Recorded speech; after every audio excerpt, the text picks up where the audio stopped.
manufacturer Integra before I had my driver's license, and I became hooked with the relationship between man and machine, and then trying to manipulate mechanical grip around the racetrack is an addiction that I could not get rid of. My parents said I was crazy because I would spend often, we were in late hours during high school working on my race car. If I wasn't working on my race car, I was at the racetrack volunteering for teams and trying to go after the dream. 2015 came around, I had a little girl, so I kind of hung that up for a little while and tried to make the best effort to become an adult. I found myself in a coaching experience in Los Angeles, where I spent my time there from 2017 through 2022 as the assistant chief instructor before finally someone at Hyundai thought my resume was awesome enough to come on over, because I've been trying to get into product planning since 2018. I saw the momentum that Hyundai was on, and I knew that it was building, how the rearman came over, the velocity end was starting to come around. That thing must have been an absolute shock for the media when it came out. And by the way, the parade laps yesterday, bravo guys, I mean, awesome. I expected a couple, maybe 20, 30 cars. You guys went for the entire length of the course all day yesterday. It was awesome. It was exciting to see. We are so happy on the product planning side as well as HMA and in general. You guys as the N clubs are feeding us. Your input, your forums, your feedback, your social media accounts, it's literally just driving the next generation of enhancement for N cars. So I thank you. You are a huge, huge part, even though you may feel indirect. We're watching, we're listening. So thank you for your input. So the last few weeks, I was privileged to be part of the N Media event here for the Ioniq 5N. Car is absolutely fantastic. I will say that. Today is about the TCR series. However, we're going to give the Elantra N some love today because that is my pride and joy. And we're going to dive into some more of the granular details for the 2024 model. When it came out, most people were like, oh, it's just front rear bumper, maybe some wheels, right? Mm-hmm. There has been over 8 different suspension tuning tests that went on behind the scenes that included our very, very important engineer as well as product planning now, including myself, to make sure that we are maintaining the utmost track performance of that vehicle, but also trying to now have it a little bit better duality between daily driving and the on-track performance. We listened to a lot of the comments, hey, the normal mode, maybe it's a bit rough for some of our daily commutes. And we took note of that, right? So we tried to round some of the edges, trying to soften things up where we could without sacrificing any on-track performance. Now, so front bumper was changed. We've gone to a more horizontal as well as motorsports inspired front bumper. The inspiration for that was more of that new TCR bumper that you guys have seen debuted in Europe, right? And it's going to look a little bit more aligned with that one. There was also a cooling improvement, not only to the radiators, the intercoolers, but also the brake ducting as well. So a slight increase in cooling performance there. A lot of people may not know that unless you read the HyundaiNews.com release, but there was improvement there. Now, the biggest change I think we've all probably noticed is the forged black wheels, right? All right, big improvement there. We tested a very, very lightweight wheel against the original alloy. We found a sweet spot in the middle to where we were able to maintain daily commuting, but also improve some of that on-track performance and reduce some of that unsprung mass. We are saving 8.25 pounds per corner with those black wheels for a total of 33 pounds off of the entire set of the wheels. The most fun part for me is the black, which we've taken 100% take rate for the US market. If you've noticed, it kind of makes all the colors feel new again. Atlas white, ultimate red, performance blue, they're glowing now with that contrast. That was as soon as they showed up in our parking garage and our headquarters, the first thing I noticed was like, man, those colors are on fire right now. So absolutely loving that. Now for the wheels, we're going to move inward a little bit towards the front control arms. Front control arms had what we call a G bushing. It's the actual rearmost bushing on that front control arm has been reinforced. Anybody familiar with the BMW After about 30,000 miles, it starts wandering around. Yes. All right, so that is similar to that type of bushing has been reinforced, right? And that once it's loaded, and it's a autocross, track setting, canyon carving, you're not going to get as much deflection now. So that's been reinforced to help steering response, but also turning and yaw response on the rear. All right, so now we're going to move up the steering yoke a little bit. The steering yoke was also updated for the 2024 model. It's called a lower friction steering yoke because it is an electronically assisted motor-driven steering. If you can make that transition have less friction, there's less for that computer to have to think about when it's assisting that steering rack. So we've kind of harmonized that relationship a little bit, switching to a lower friction steering neutral. All right, now to the back of the car. On the rear shock mount, the upper mount, we call the ABS isolator, that is switched from rubber to urethane. Where you're going to notice this most, where I notice this most, is actually, say, through turn 6 here at Laguna Seca. I go through a big compression, and once the car loads, sometimes you'll feel a little bit of a hip shift out of the rear end, just a little wiggle. That has basically been dialed out because the shock, the top of it is no longer deflecting at full compression when the shock is fully loaded. So that was an improvement there. It did not sacrifice, though, however, driving down the 405. I will say that. That was the first question people asked. I thought that as well. I haven't noticed a difference at all. I think overall the ride quality is really good. Yeah. On top of that, rear bumper, we've added, it's not just plastic on the back. Most people are going to ask us that. It is a painted surface. Being that this vehicle is going to go to doing a lot of track days, you're going to get a lot of soot, grime, exhaust coming off the back of the car. So me personally, I like it because that black actually kind of masks it, but it also was to try and help feel like the car is moving in motion as it's streamlining up the rear bumper and making the car feel like it's a little bit faster. It's also breaking up the visual mass on the previous model. So just to differentiate it just a little bit, right? Now, with all of these updates, there has been massive development behind the electronically controlled suspension as well as the steering system software to optimize all of these different changes that we've made. So that is going to be the biggest change between normal, sport plus. It's just a more refined ride and a little bit more differentiation between those different modes now than you would feel, say, in the previous generation. We tried to make it feel a bit more.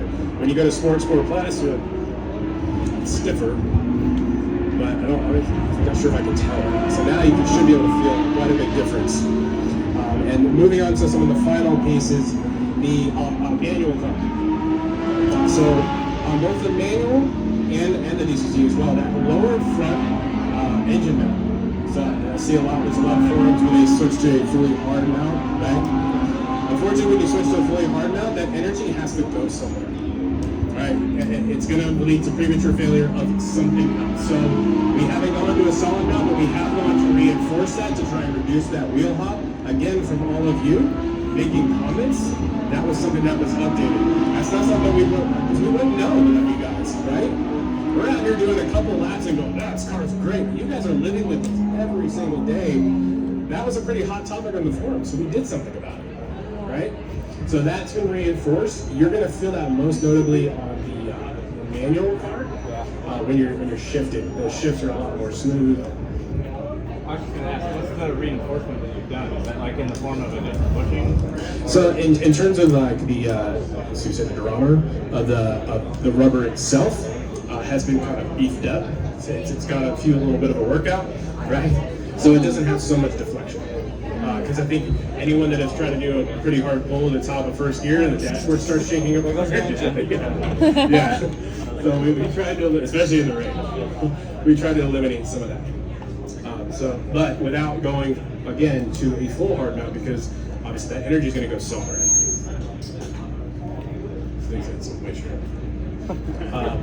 Yeah, I have not been able to get out of our engineers just yet what exactly they changed on our manual gearbox. But I'm telling you, it's different for the better. I think there's a bit of almost a notchy type of feel. you can feel when you're clicking through the gears. It's just a touch more refined. I guess it would lean more towards it's a softer. Yeah, it's really soft. Yeah. So that I noticed that almost instantly. And between the different tunes, DCT versus manual, the manual does have a slightly more we call playful suspension tune. It's going to have a bit more front roll. So when you're on an autocross, if you were to drive them back to back, you have to kind of almost compensate for the manual turning in just a little bit quicker. It's got a little more pivot on the front and a little more yaw response at the rear.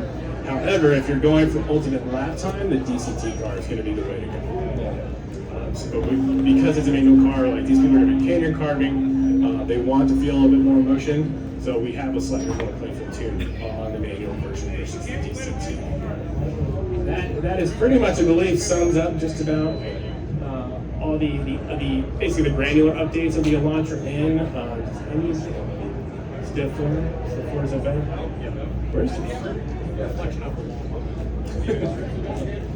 anyone have any questions so far? With the updated model, are you able to buy the front and rear bumpers and put them on the old cars?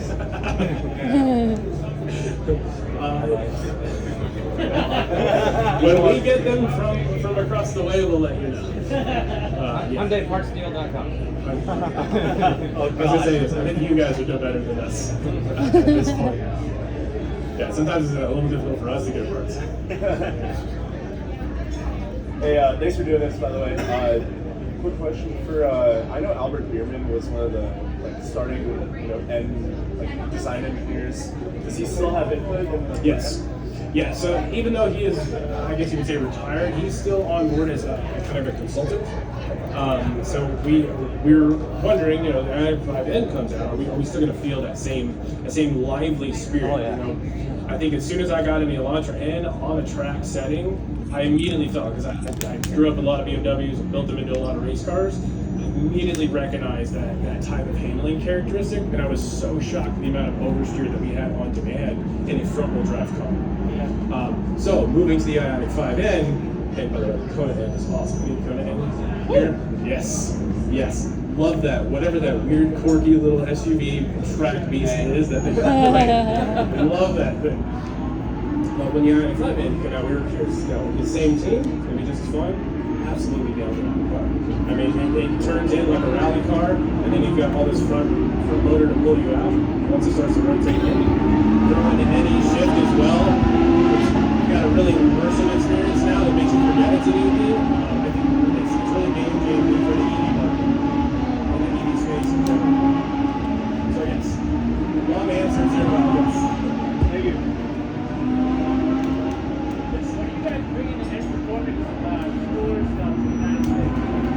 What was the question?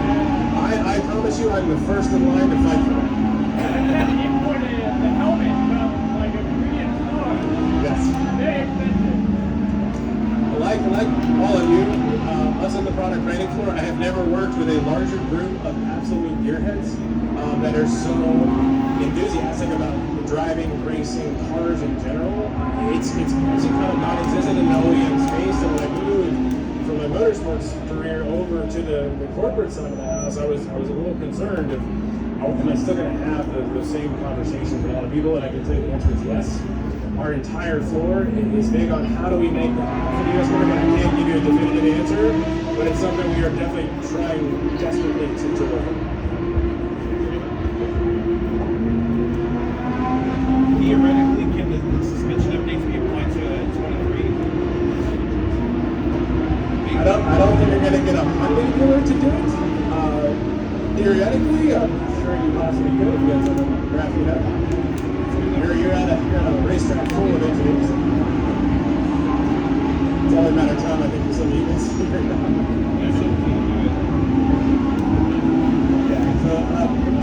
To optimize the electronic control suspension updates, though, with the software side, you really have to have the hardware side to go along with it so that they work in harmony. Any conversation around how octane learning has changed from the 23 to the 24? So this is something that I've seen start to pop up on forums. Speaking with some of our GCR drivers that actually did the signing of our bookings, had a pretty in-depth conversation with me about that because he's living with an Elantra himself, manual for 2023. We're 2024, it's an inquiry that we've looked into from our colleagues over across the way. Hard to hear you. Yeah, I keep getting It's like whistle. yeah. So I'm trying to modulate the distance. But it's something we're looking into. This is a bit of something that's new that's kind of popped up on the radar.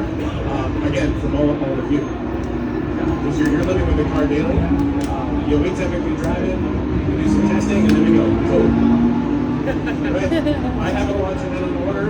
Ross does as well. I think pretty much half of our entire floor does. So we're soon going to be living with it. What color? Intense blue.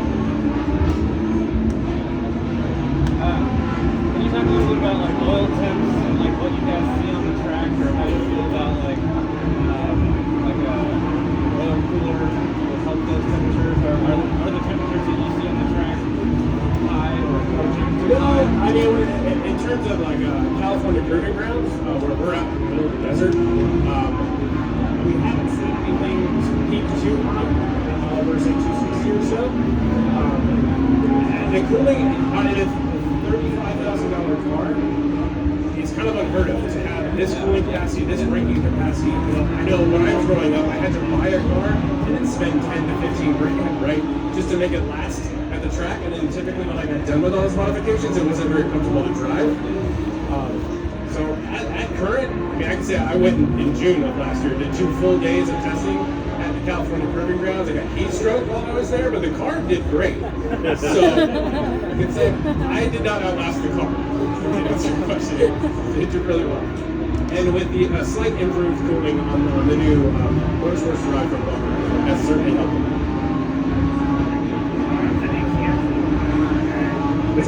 The ATX in November originally talked about specific tires for the i5N. Are those available?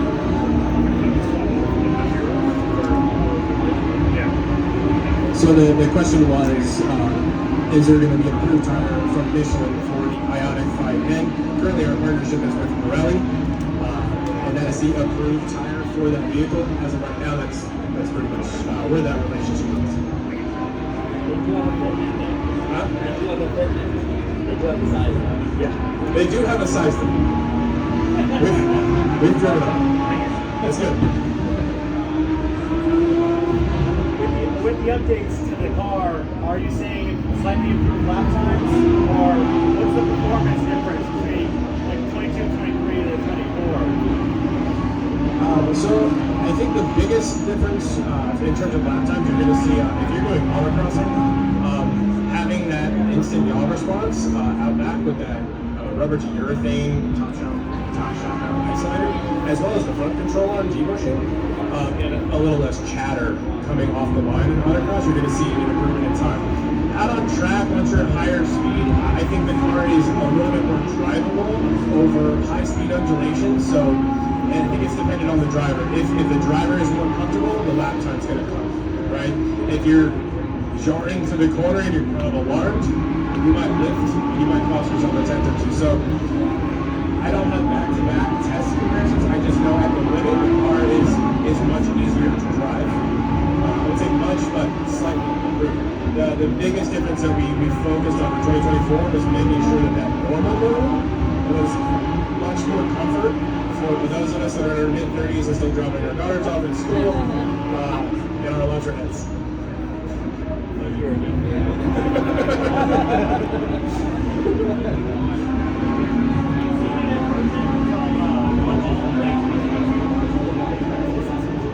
For the clutch improvement, correct? Yes. Again, another question I asked. The clutch engagement is not quite so high, and you don't get that immediate stall. Where it's kind of really, really high engagement on the 23, right? I noticed it is a little bit of a smoother engagement when it does come out. So, again, one of those items I've asked about, but radio silence for the time being. But I definitely noticed a difference for sure on the Actually, you have a follow-up. You have the same kind of situation with the DCT. Besides the software change situation, are there any kind of like engineering changes around the DCT?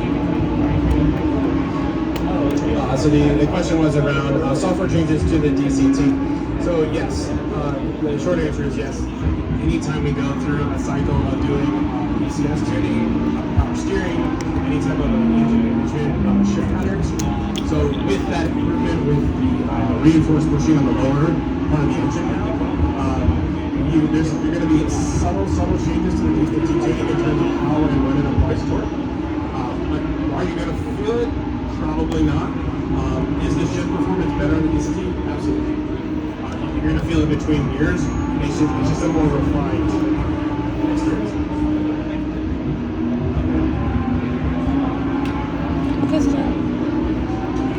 For your personal career, where do you hope to be in IMSA? My personal career, I hope to be an IMSA. Out there. TCR or Lambo?